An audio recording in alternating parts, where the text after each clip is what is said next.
Bom, muito bem, pessoal.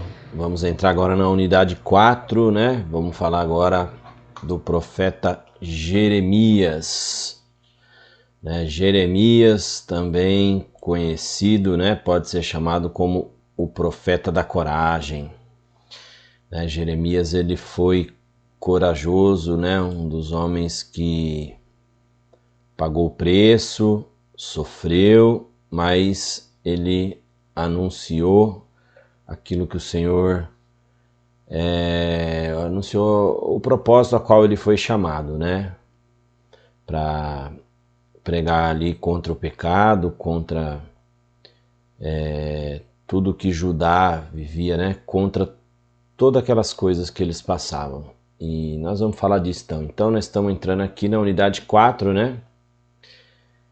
Você tem aí na sua apostila. Eu particularmente é um dos profetas que eu mais gosto, né? Pela mensagem, pela coragem, pelo comprometimento, por tudo que sofreu, por tudo que passou. Eu gosto muito da mensagem, né, do profeta Jeremias. Então vamos lá, né?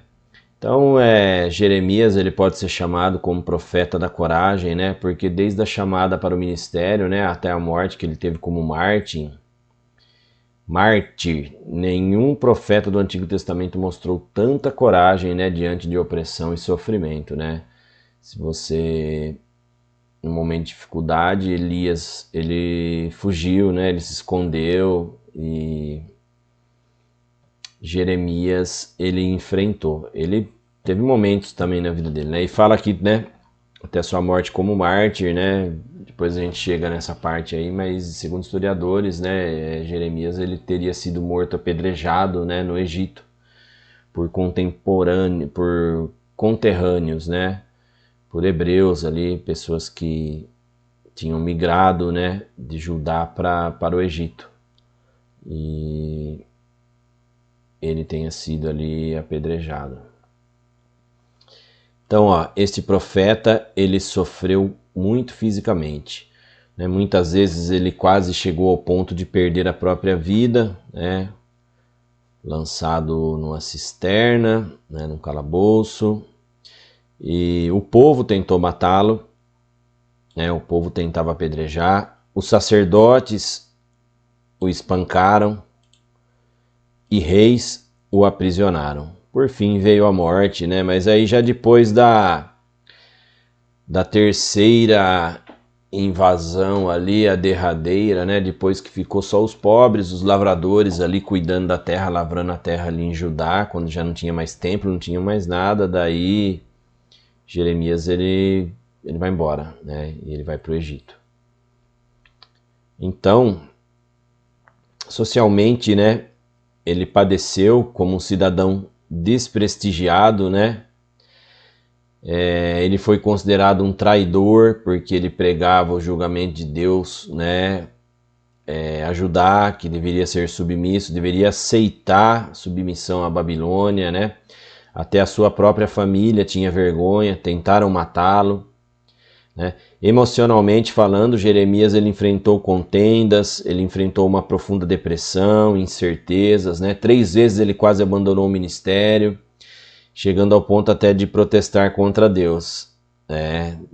Ele também teve seu momento aí de dificuldade, né? De pensar em parar, em abandonar o ministério, né?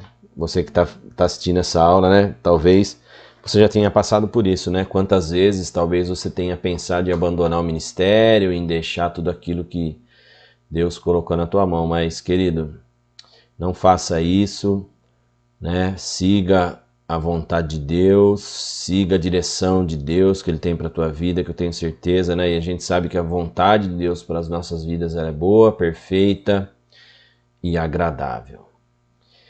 Bom, então, acima de tudo, né, Jeremias ele suportou tristeza, né? Porque ele sabia do destino, né, de Judá, ele sabia onde que ia terminar tudo aquilo. Deus, né, falava com Jeremias, né? E ele sabia disso 20 anos, 2 décadas antes de ocorrer o cativeiro. Cada uma das profecias de julgamento ela era saturada de lágrimas, né? E quando finalmente deu-se a queda de Jerusalém, ele confessou que sua dor era insuportável, né? E para resistir tantas provações, né, Jeremias teria que ser forte, e ele suportou tudo, mas não pela sua própria força, né? E ele foi sempre ali ajudado pelo Espírito Santo, pelo Espírito de Deus, que é o que nos ajuda também, que nos consola e que nos fortalece, que está, né, no dia a dia aos nossos lados. Falar um pouquinho da vida e da mensagem de Jeremias. Como nós lemos lá no começo, lá, né, quando a gente fez um esboço da matéria, então fala-se que de Jeremias, né, sabe-se mais a respeito da vida pessoal dele do que de outro profeta, né? Porque os livros que ele escreveu, e os 2 livros, né, que são Jeremias e Lamentações, né, de Jeremias, além de eles serem livros proféticos, né, eles são autobiográficos, né? Revela ali o perfil, o caráter, né, um caráter firme que Jeremias tinha, né, mas de um coração muito terno, muito amoroso, né? Ele chorou abertamente ali por causa dos pecados do seu povo, né? E também por causa do julgamento que estava por vir, né, sobre esse povo. A respeito disso, né, dele chorar pelo seu povo, né? Então ele se assemelha muito a Jesus, que lá em Lucas, no Evangelho de Lucas 19, do 41 a 44, Jesus ele chora, né? Pela cidade de Jerusalém, né? Jerusalém, Jerusalém, né? Então, assim, aqui, Jeremias 9, capítulo 1, e Lamentações, capítulo 2, verso 11, tem aqui, né, Jeremias se lamentando, né? Jeremias 9:1, ele diz: "Prover a Deus a minha cabeça se tornasse em águas, e os meus olhos em fonte de lágrimas. Então choraria de dia e de noite os mortos da filha do meu povo", né?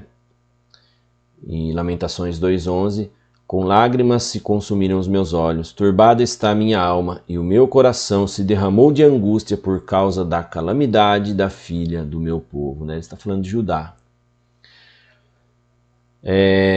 Vamos passar aqui a vida de Jeremias. Ele nasceu, né, de uma família de sacerdotes. Ele cresceu numa aldeia chamada Anatote, né, ficava a cerca ali de uns 4 quilômetros ao norte de Jerusalém.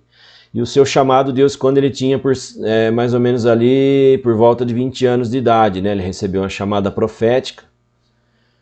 E aí seu ministério começa durante, né, o avivamento que passava por Judá, né, que durante aqui o reinado do rei Josias, que foi um grande rei, né, um rei muito bom. Durou aproximadamente 40 anos esse avivamento, tá? Aqui, ó. Né, abrangendo os reinados. Aqui me desculpa. Aqui durou aproximadamente 40 anos, foi o ministério, né? O ministério de Jeremias, né? Que foi até aqui, ó. 627 a 586, né? 586 é a última invasão babilônica, né? Em Jerusalém, quando é tudo destruído, e aí em diante depois. Jeremias ele vai para o Egito. Então o ministério de Jeremias ele esteve aqui durante os reinados aqui de Josias, seus 3 filhos e seu neto.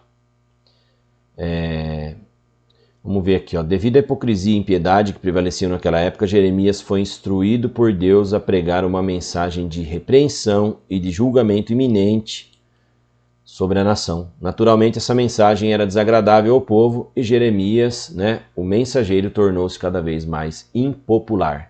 Queridos, eu estou lendo bastante aqui a apostila para você poder acompanhar a sua apostila, né? Eu acho que quando a aula é presencial, a gente pode dar uma lida e conversar e falar mais, né? Mas assim, nesse modelo de aula, a gente vai acompanhando mais aqui pela apostila, né, para a gente poder passar por ela, para depois você poder fazer a sua prova aí, né, direitinho, para não ter passado nada batido aqui.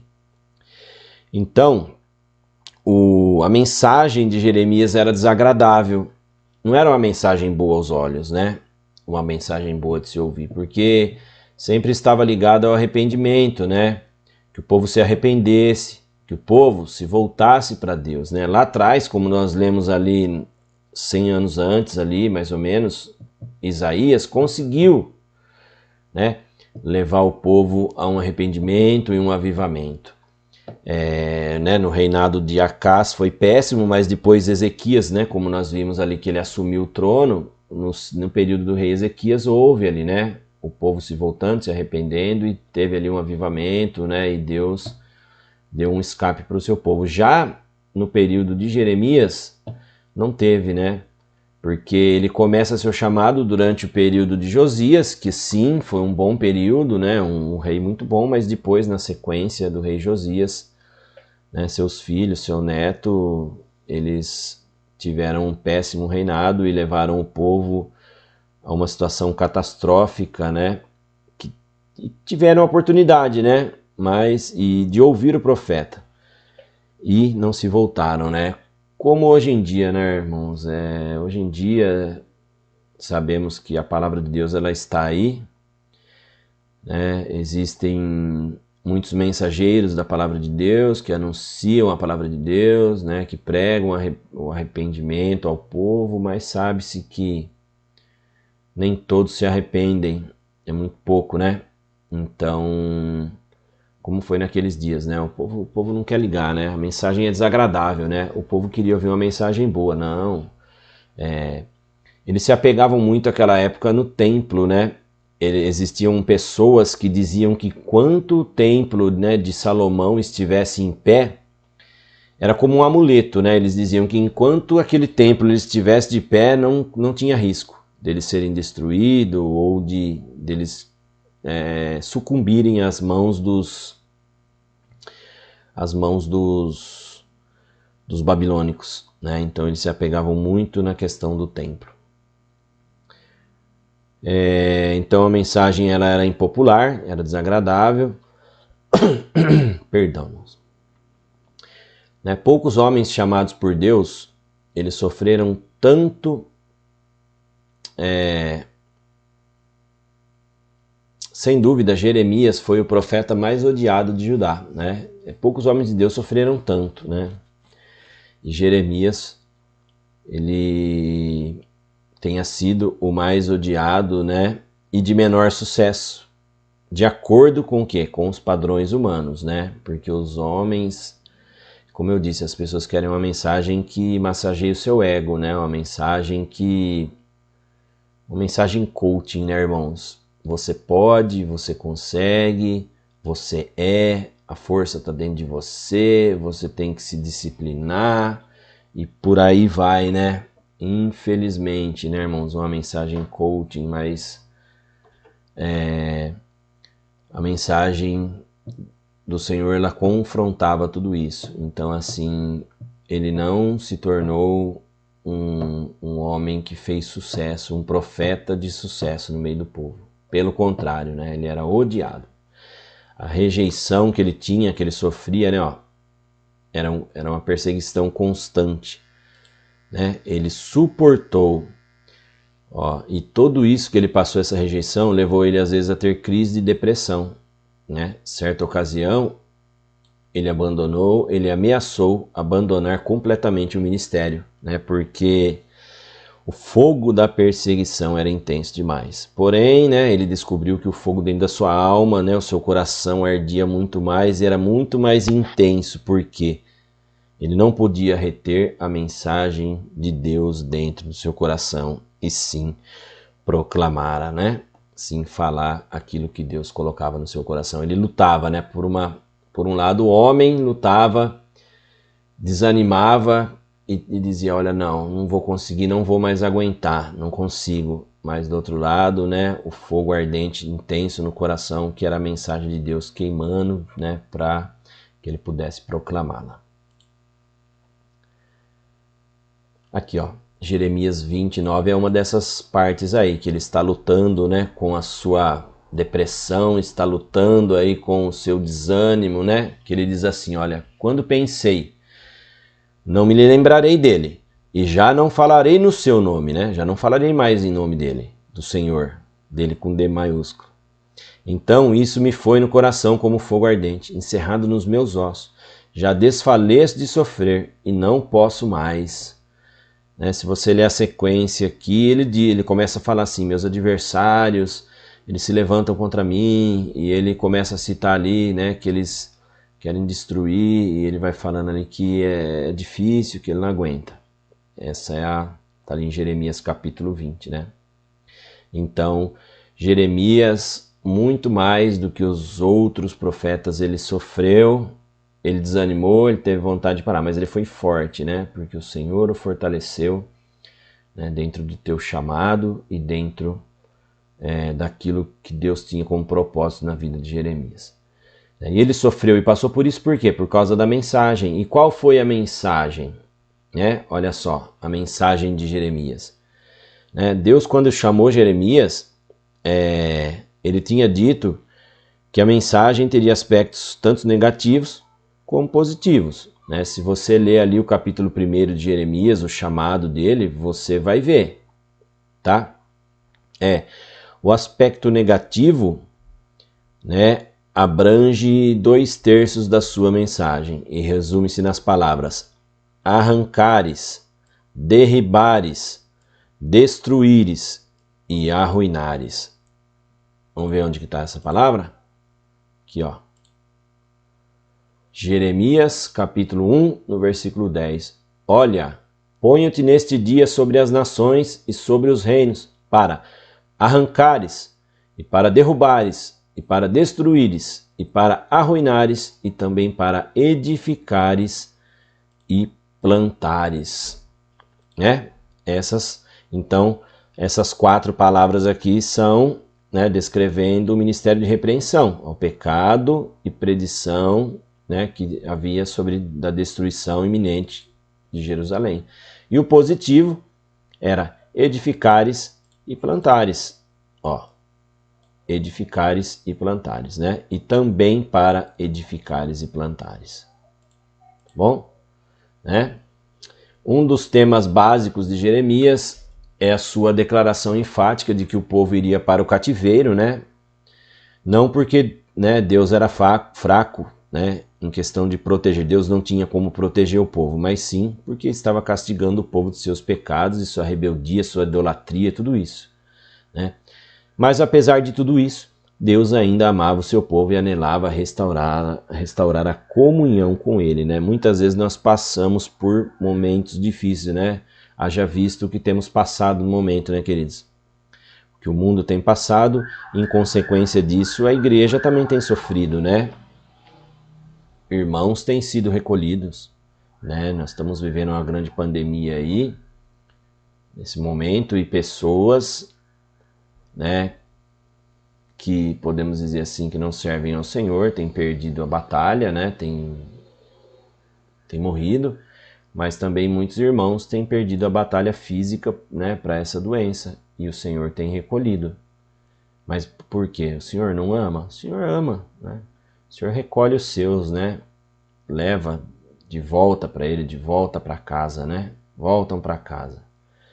Mas aqui, essa mensagem, sobre Judá, era castigando por causa dos pecados e da rebeldia. Se eles se arrependessem dos pecados e deixassem de ser rebelde, Deus poderia afastar deles o sofrimento todo que eles vieram depois a passar. Mas eles não se arrependeram, não se voltaram para Deus, eles não se arrependeram.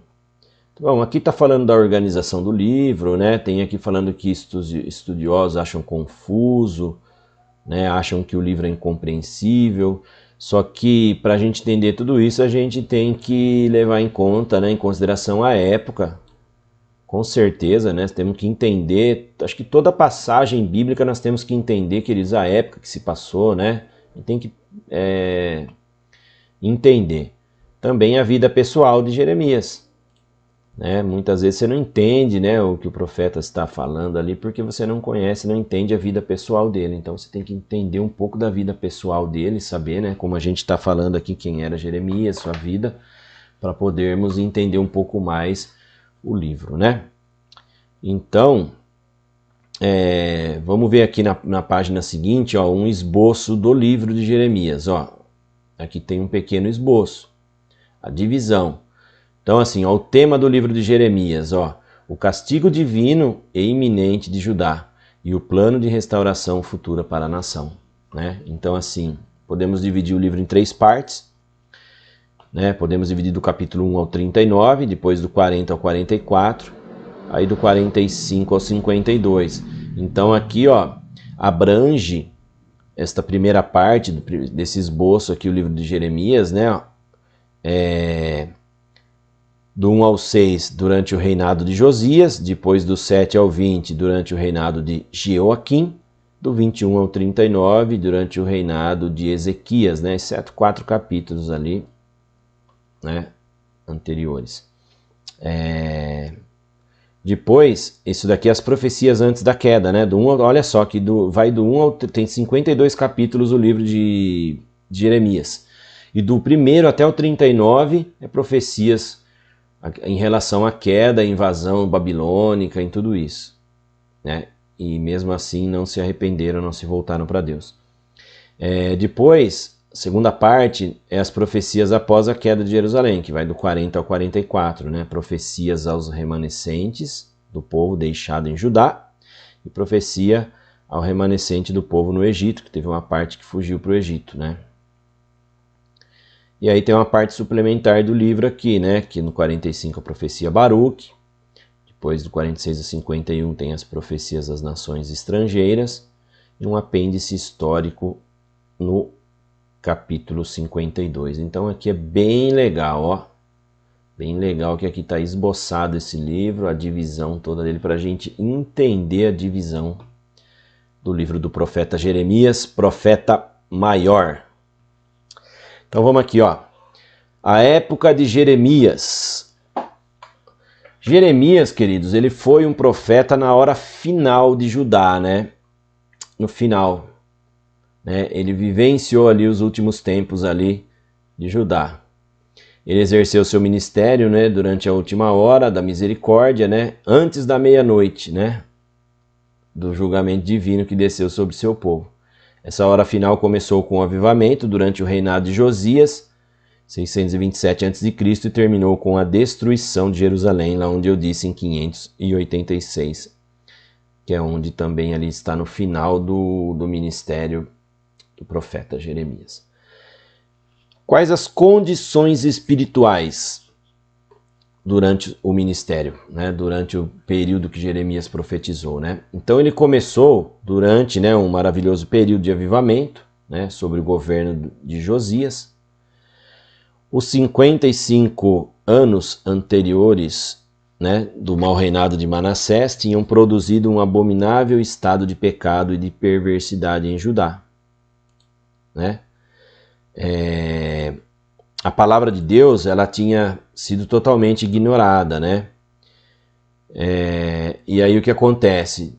Né? De sorte, diz aqui, que quando uma cópia da lei foi encontrada no templo durante as reformas empreendidas por Josias. Então entenda que Manassés, né, governou por 55 anos antes, né, um mau reinado, tanto que perderam, não deram voz, não ouviram a palavra, não se voltaram, tanto que eles perderam o livro da lei. Eles não tinham, né? E aí o que aconteceu? Durante, né, a reforma do templo, quando Josias ele assume o trono, o reinado, eles encontram uma cópia no templo durante as reformas, né? Isso foi considerado uma descoberta muito grande e logo o rei empenhou-se ao máximo para pôr em prática seus ensinamentos. Olha que maravilhoso, né, irmãos?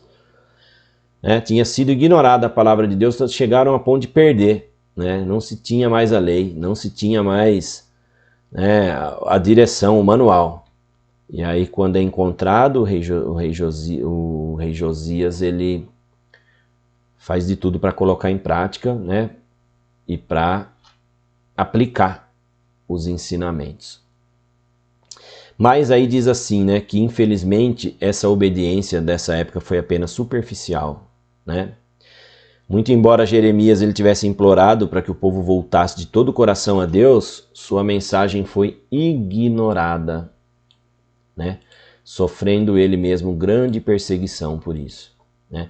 Aí o que acontece? Assim que Josias morre, né, a nação mais uma vez ela entra em declínio espiritual, né, um declínio muito grande, né, a idolatria retornou lá de uma forma grande e o pecado predominou, né, na mesma maneira que foi nos tempos antes de Josias, né, nos tempos de Manassés. E aconteceu isso porque o povo não quis, mais uma vez, não quis se arrepender. Que coisa, né? Sempre a teimosia do povo leva à ruína, leva à destruição. E aqui nós estamos falando de Judá, né? Nós estamos falando aqui da descendência de Davi. Nós estamos falando aqui da sequência do trono de Davi, né? Porque nós vimos lá na questão da divisão do reino, né?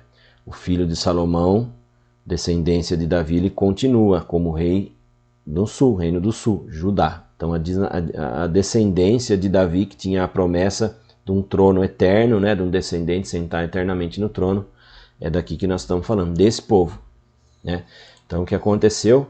Deus não teve outra escolha, né, a não ser privá-los de suas bênçãos e proteção, até que eles se, depois lá na Babilônia, depois lá cativos, eles voltassem ali a se arrepender, a pedir perdão, e aí o Senhor, né, permitir que fossem libertados e voltassem para sua terra, mas isso aí depois de 70 anos, né, irmãos? Então, esse era, né, as condições espirituais, né? Um período razoável, um período muito bom, e depois declínio espiritual novamente. Então era um tempo de idolatria, um tempo de rebeldia, um tempo que não davam ouvido à palavra do Senhor. E é um tempo, irmãos, em que acontecia o quê? Judá não tinha sacerdotes, não tinha uma linhagem de sacerdotes, sumos sacerdotes? Tinham, mas o que acontecia? Os sacerdotes não ensinavam o povo como devia, não ensinavam o povo na palavra, não ensinavam o povo, né, a seguir a obediência a Deus. E aí Deus levantou o profeta, como nós explicamos no começo, de onde surgiu os profetas, né, que era para direcionar o rei, direcionar o povo. Então, só que quantas vezes o profeta ele não era ouvido, como Jeremias não foi ouvido, né, e Deus mesmo disse que não seria famoso, não teria um ministério, vamos dizer assim, né, brilhante na visão do povo, né, mas perante Deus ele foi muito grande. Então as condições políticas, né, da época em que Jeremias viveu, né, ele ministrou durante o reinado de 5 reis, como nós já falamos, né, Josias, seus 3 filhos e um neto. Então assim, ó, fala aqui que, né, para a gente, o aluno ele deve se familiarizar com os nomes desses reis, pois aparecem nas profecias do livro, tá? 2 deles, Jeoaquim e Zedequias, desempenharam papéis importantes no drama da vida de Jeremias. Então nós vamos falar agora desses 5 reis aqui, a qual Jeremias ele conviveu, né? Então o primeiro, Josias, como a gente disse ali, depois de Manassés, né, de 640 a 609 a.C., Josias. Então olha só, quem foi Josias? O rei Josias, né, ele foi um rei temente a Deus. Ele salvou a sua geração da destruição, promoveu um despertamento espiritual nacional, né? Durante a sua vida o templo foi restaurado, a palavra de Deus foi divulgada e o culto aos ídolos foi abolido.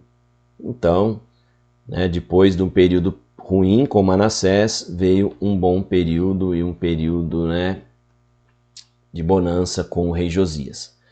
Aí, no ano 609 a.C., né, quando o rei Josias ele morre numa guerra com o Egito, quem vem reinar em seu lugar é o seu filho Jeoacás, né? Só que ele reinou somente 3 meses, né, pois o Egito ele se apossou da terra de Judá, ele aprisionou o rei Jeoacás, e aí ele coloca seu irmão no seu lugar, que é o Eliaquim, né? Também conhecido aqui como Jeoaquim, tá? Vamos entender o porquê disso, né? Então aí depois de Jeoacás, Jeoaquim, 609 a 598 a.C. Ele era filho de Josias, né? E seu nome era Eliaquim. Mas olha só, Faraó Neco, para mostrar seu poder sobre Judá, mudou seu nome para Jeoaquim, tá? Então era Eliaquim, filho do rei Josias, mas o faraó muda o nome dele para Jeoaquim. E aí 3 anos mais tarde, né, o Egito ele perde uma guerra contra a Babilônia, e Judá ele se torna um estado vassalo do rei Nabucodonosor, né? E para assegurar ali que Judá pagaria seus tributos fielmente, Nabucodonosor levou vários dos príncipes e nobres de Judá como reféns. Nesse primeiro grupo de cativos levados à Babilônia estão Daniel, e seus 3 companheiros, né, que foram lançados na fornalha de fogo ardente, que está mencionada lá em Daniel capítulo 3. Eles foram levados. Essa deportação foi em 606 a.C. e começa a ser contado a partir daqui, tá? Os 70 anos de cativeiro. Né? Não é a partir da terceira deportação lá em 586, não. É a partir de 606. Bom? Aí marcou 70 anos de cativeiro babilônico. Então aí depois do Eliaquim, né, que teve o nome mudado para Jeoaquim, veio o Joaquim. Tá? O Joaquim, que era filho do Eliaquim, ou do Jeoaquim, né? Cada nome, né, irmãos? Aí uns nomes aí para você colocar aí, você que vai ter um filho aí, colocar um nome desse aí, né? Jeoaquim, Joaquim, Joacás, é uma bênção, né, irmãos? Aleluia. Então, ó, ele era filho, né? O rei Joaquim, filho de Joaquim, né? E aí diz assim, ó, que apesar das ações autoritárias, né, que demonstraram o rigor, né, de Nabucodonosor, o rei Jeoaquim, ele ousou se rebelar contra o Nabucodonosor, tá? E aí o que aconteceu? Como resultado, a cidade de Jerusalém ela foi sitiada pelo exército da Babilônia, né? Essa aqui, como não foi a segunda deportação, foi um sítio. Eles sitiaram durante mais de 1 ano, né? E aí, durante esse período, o rei Jeoaquim, ele morre. E fica em seu lugar o rei Joaquim, seu filho, que era jovem, né? Um moço ainda. E ele fica, né, também conhecido como Jeconias, né? E ele reina um período no lugar de seu pai. Só que dentro de 3 meses ele se rende, né? O rei Joaquim ele se rende, aí ele é levado como refém para a Babilônia, junto com sua mãe e mais um grupo de soldados, artesãos, cidadãos de alta classe. Então esta foi a segunda deportação dos exilados, né? Que aconteceu em 597 a.C. E nessa deportação estava o profeta Ezequiel, que nós vamos falar na próxima aula. E aí, então, como o rei Joaquim é levado, ele se rende, fica em seu lugar o rei Zedequias, né? O rei Zedequias, ele era tio de Joaquim. Ele era irmão do Eliaquim, aqui do Jeoaquim, filho do rei Josias. Né? Então, ó, Zedequias, outro filho de Josias, ele tornou-se rei.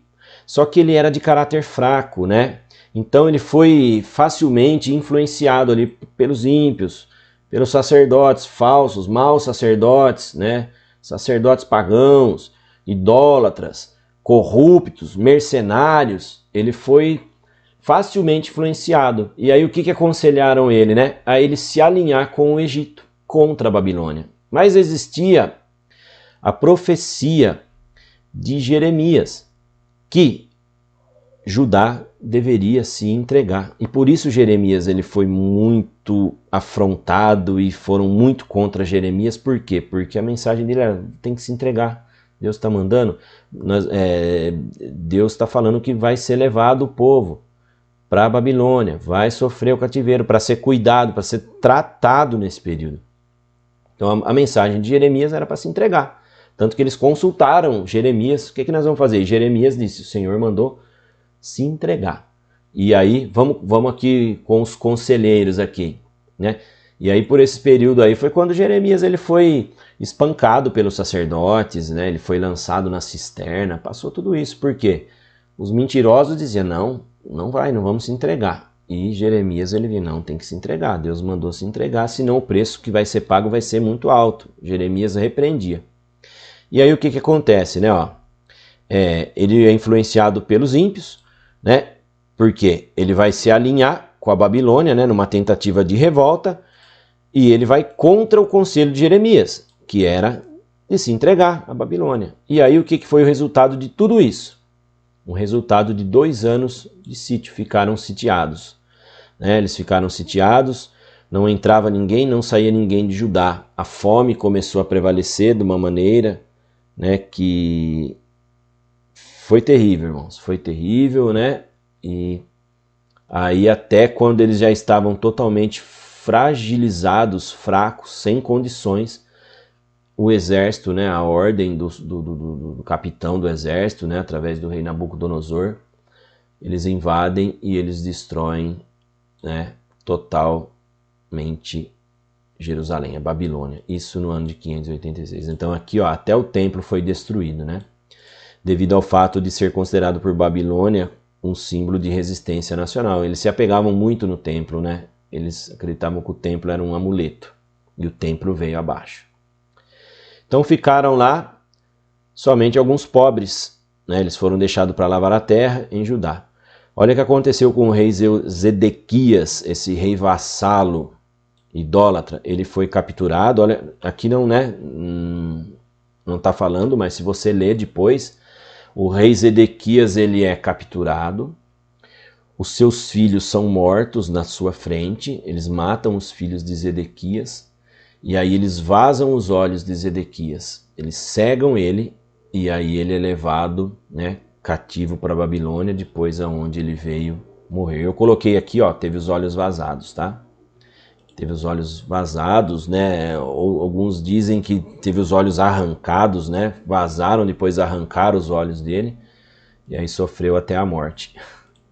É o preço, né, irmão? Da desobediência, misericórdia. Bom, vamos falar aqui um pouquinho, né, sobre a chamada de Jeremias. Então vocês entenderam ali, né, os 5 reis, né, para a gente entender o tempo, a situação política ali do trono em qual viveu ali Jeremias, tá? Então a gente passa aqui para a chamada de Jeremias, né? Então eu já disse que Jeremias ele teve uma mensagem que foi rejeitada pelo povo, né? Ele foi chamado para anunciar palavras de repreensão, castigo, destruição. Ele foi odiado, ele foi surrado, preso e finalmente martirizado. Entretanto, fortalecido pela certeza da chamada definida de Deus, ele suportou tudo isso e continuou a ministrar durante 40 anos, né? Então vamos examinar um pouquinho sobre esta chamada de Jeremias. Jeremias capítulo 1, né, no verso 5, é aquela passagem conhecida que está aqui, ó. Antes que eu te formasse no ventre materno, eu te conheci. E antes que saísses da madre, te consagrei e te constituí por profeta às nações. Né? Chamada dele ocorreu no 13º ano do reinado de Josias, tá? Um ano depois da grande reforma efetuada por este próprio, né, por este mesmo rei Josias. Né? Jeremias ele foi auxiliado por Naum e Sofonias, 2 profetas menores que vocês vão estudar logo mais adiante. Ele desempenhou um papel muito influente na promoção dessa reforma. Mais tarde, quando os filhos de Josias, Joaquim e Zedequias instigaram o povo a pecar, ficou claro que a reforma tinha sido apenas temporária e muito superficial. A reforma que foi feita por Josias, tá? Não que ele tenha feito uma reforma que foi superficial, está entendendo? Mas o povo, né? O povo não levou a sério, né? Foi temporário, né? Foi superficial onde? No coração do povo, né? Lógico que Josias, ele foi sincero, né? Ele fez o que tinha que ser feito de coração para Deus, para levar o povo realmente, né? E Jeremias, né? Naum, Sofonias, mas o povo, né? Esses 2 aqui instigaram o povo a pecar, né? E aí, como fala que essa reforma tinha sido superficial, né? Tudo isso por conta do povo, né? Então o versículo 5, como eu disse, a chamada de Ezequias, né? Antes que é muito, às vezes a gente, né?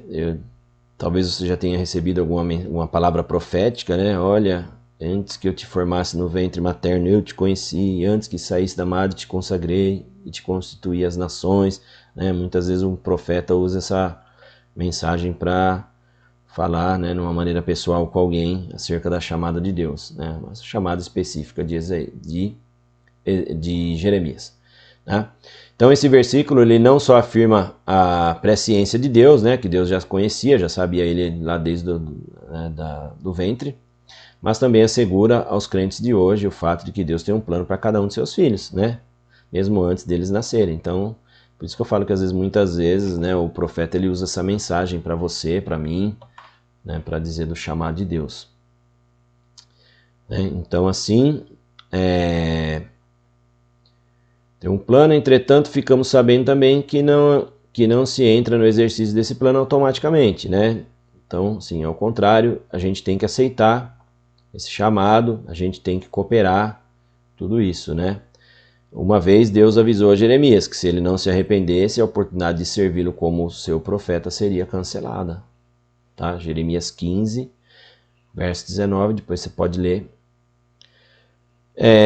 De início, Jeremias ele resiste à chamada, né? Enquanto Isaías ele livremente se dispôs, né? Jeremias ele teve que ser despertado e encorajado para aceitar, né? A sua resistência, né, acerca do ministério era baseada nos seus sentimentos de incapacidade, como muitas vezes eu e você nós sentimos, né?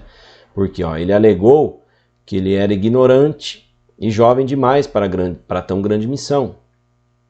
As razões, né, e argumentos que Jeremias apresentava era uma forma dele focalizar seus pensamentos em si mesmo, em sua limitada capacidade. Então, assim, muitas vezes o nosso chamado, e a gente se diminui, né? A gente fala, não, mas eu não tenho condição, eu não tenho condição de ser um pregador, de ser um professor, eu não tenho condição de exercer o ministério, não sou capaz. Mas quando a gente fala assim, a gente olha, a gente está olhando para nós mesmos. A gente está olhando para a nossa capacidade e realmente, eu não tenho capacidade.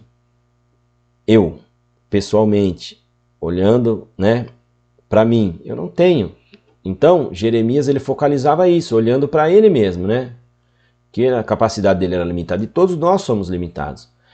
Né? Então ele olhava para isso o quê? Em vez de concentrar-se em Deus, né? O que acontece com a gente, né? Então quando a gente olha para quem nos chamou, que foi Deus, que nos deu esse chamado, e é Deus que vai nos capacitar.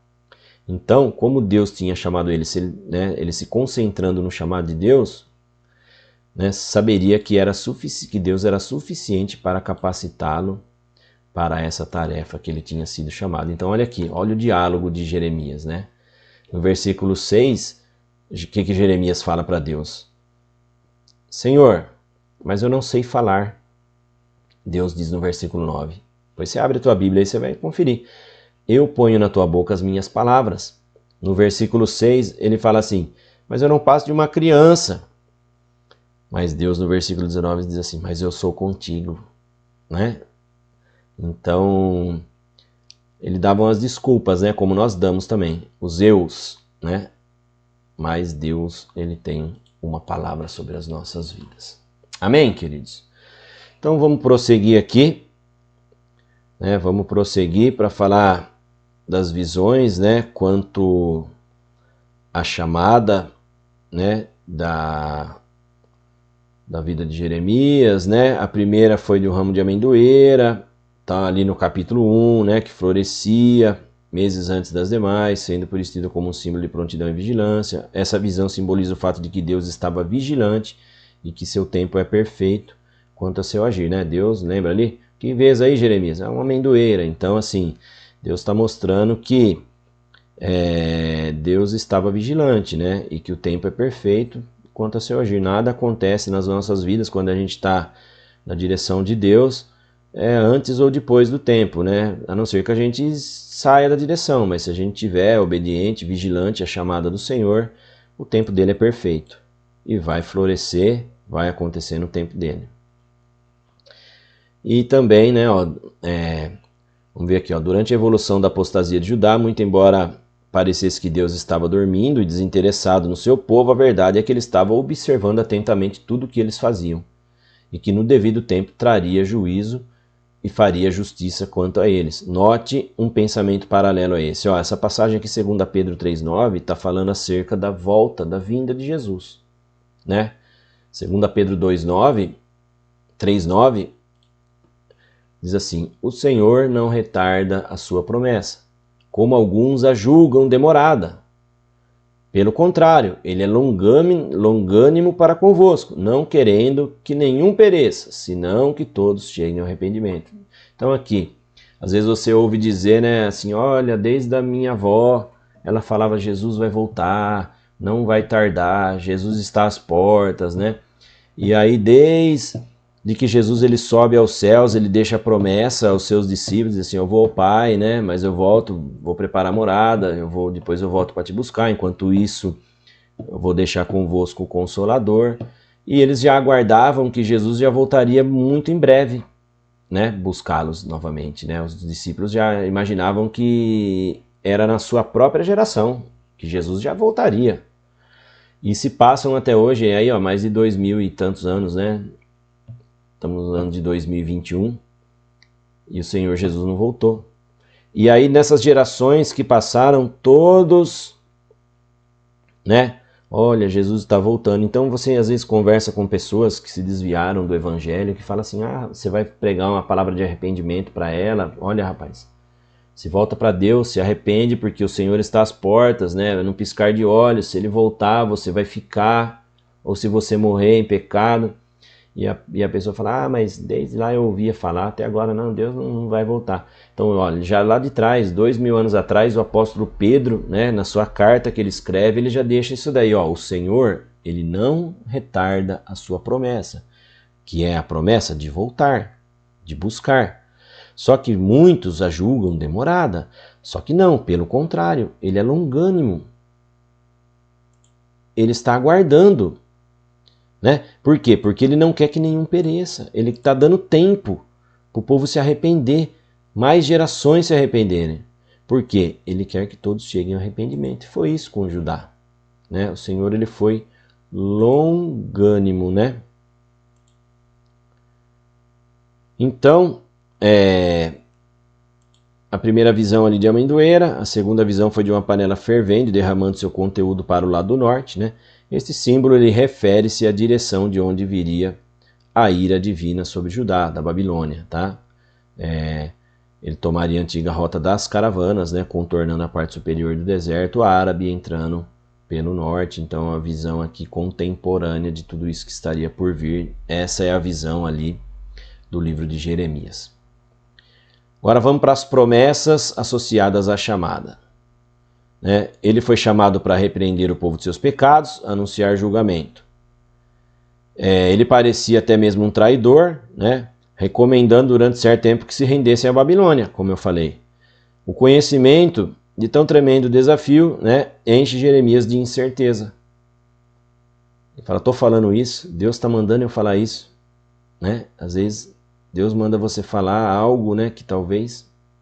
Já aconteceu comigo uma vez dentro do presídio, estava lá cultuando, né? Estava lá fazendo capelania, pregando, e o Senhor me deu uma palavra a falar com aqueles presos, né? Eu estava num raio lá, tinha cerca de 120 presos num culto.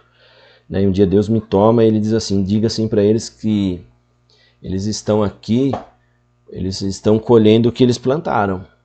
Né? Eles estão aqui e... eles gostam, né? Quem já foi dentro de um presídio evangelizar, fazer um culto, eles gostam de cantar muitos hinos assim, né? Que console, né? Eles gostam de cantar, quero que valorize o que você tem, você é um ser, você é alguém, né? Então assim, e aí, né? Chega de ficar sofrendo angústia e dor nesse seu complexo inferior, dizendo às vezes que não é ninguém. Então assim, você está num lugar desse onde tem presos perigosos, assassinos, traficantes, todo tipo de gente, você não sabe com quem você está falando, e aí pessoas ali orando e falando, irmão, ora para mim, né? A gente vai lá e eles falam, pastor, ora para mim, para que eu possa sair daqui, eu tenho minha família lá fora, eu quero sair, vai acontecer lá o julgamento e, né, eu tô aguardando. E aí você tá lá no meio fazendo um culto com a Bíblia na mão e Deus fala assim, diga para eles assim que eles vão ficar o tempo que for necessário para ser tratado aqui dentro. Olha lá. Entendeu? E não é fácil, irmãos, né? Não é fácil. Então, bate uma incerteza, né? O Senhor fala, pode falar. Tá aqui é porque plantou algo lá. E vai sair daqui o momento que tiver preparado, né? Então eu tive que virar, né, para aqueles presos ali que tinha cerca de 120 e dizer assim, ei, você que está aqui, Deus está mandando dizer para você que você vai ficar aqui o tempo que for necessário até Ele moldar seu caráter aqui dentro. Você está aqui porque você é desobediente. Você está aqui porque você foi rebelde lá fora. Ei, lembra? Lá fora você teve a oportunidade de se arrepender. Quantas vezes que eu te dei? Né? Eu lembro muito bem de Deus falando comigo lá, 1, 2, 3. Teve pessoas aqui que teve mais que 3, 5 oportunidades de se arrepender e não se arrependeu. Agora você está aqui. Agora não adianta você achar que você vai sair daqui a hora que você quer. Vai ser na hora que eu quero, né? Porque eu vou tratar de você aqui dentro. Deus mandou trazer essa mensagem um dia. E é difícil. E bate a incerteza. E aí é uma mensagem parecida com a de Jeremias, né? É uma mensagem dura, mas a gente crê em quem a gente serve, né? A palavra de quem que a gente está pregando, em quem sustenta a palavra, porque a palavra é dele, né? Então, mas Deus ele deu promessas encorajadoras a Jeremias, né? Em primeiro lugar, Deus prometeu que fortaleceria o homem interior de Jeremias para suportar a rejeição e a oposição do povo. Ele permaneceria firme contra essa rejeição, como, olha lá, cidade fortificada, coluna de ferro e muros de bronze. Depois você lê Jeremias 1,18, é onde está falando disso, né? Que o Senhor fortaleceria o homem interior, né? Como cidade fortificada, coluna de ferro e muros de bronze. Tá? E em segundo lugar, Deus prometeu que sua presença nunca deixaria o profeta Jeremias, né? Nunca estaria completamente só, pois Deus é quem prometeu. Olha só, Jeremias 1:19. Pelejarão contra ti, mas não prevalecerão, porque eu sou contigo, diz o Senhor, para te livrar. Jeremias capítulo 1 e o versículo 9. Amém, queridos? Olha, então aqui a gente conseguiu falar um pouco, né, do profeta Jeremias. Eu acho que o suficiente para você entender o chamado, tudo isso. Se você ler sua apostila, tá bom? Para entender, ó, a unidade 5 nós vamos entrar na próxima aula, unidade 5 e 6, para a gente encerrar a matéria dos profetas maiores. Vamos falar do profeta Ezequiel, profeta das visões. Mas aqui, então, nós falamos aqui um pouco mais sobre Jeremias, né? Que grande profeta, né, irmãos? Né? Promessas chamadas, né? Tudo que teve, né? As visões, homem que resistiu à chamada, né? E que também, como nós, também teve medo e muitas vezes teve dúvida acerca da chamada. Tá bom, queridos? Que Deus possa te abençoar, que você possa estudar essa apostila. Essa apostila é muito rica, queridos. Essa apostila foi uma...